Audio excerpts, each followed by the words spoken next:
সেই উত্তাল দিনগুলোতে সেই সেই খুশির দিনটাতে শেখ হাসিনা আমার ছেলেটাকে গুলিবিদ্ধ করে। আমি এটুকু জানি যে সাহসীদের বাতিঘর হলো এই ব্রাহ্মণবাড়িয়া। গত জুলাই বিপ্লবে এই উত্তাল দিনগুলোতে ব্রাহ্মণবাড়িয়ার যে ছেলেগুলা জীবন দিয়েছে, তারা প্রমাণ করেছে, রক্ত দিয়ে প্রমাণ করেছে ব্রাহ্মণবাড়িয়ার জালিমদের কাছে মাথা নত করে না। আজ আমি এখানে দাঁড়িয়ে আছি শহীদ জাবির ইব্রাহিমের মা হিসেবে। আমার ছোট্ট 6 বছরের বাচ্চা সেদিন বলেছিল ওর বাবাকে হেলমেট মাথায় দিয়ে, বাবা আমার ছবি নাও, আমি আর্মি অফিসার হব, ওর বাবাকে মেরে ফেলবো।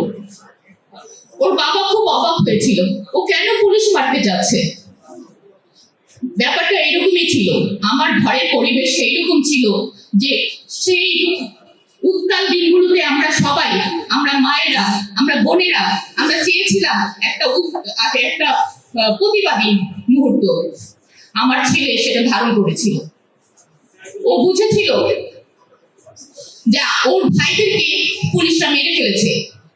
ওর দাদু যখন জিজ্ঞেস করছে, ভাইয়া তুমি কোথায় যাও, বলি দাদু তুমি চিন্তা করো না, আমি একটা পুলিশ মেরেই চলে আসবো। আমরা সেদিন লং মার্চে 5ই আগস্ট সকালবেলা লং মার্চে রওনা হই, সাথে আমার এই ছোট্ট বাচ্চাটাও যায়।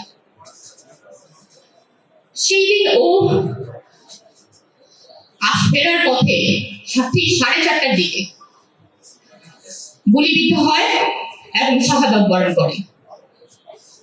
ওর কাহিনী আমি আপনাদেরকে বলছি না, এর মধ্যে অনেকটা সময় পার হয়ে যায়, সারাদিন চলে যায়।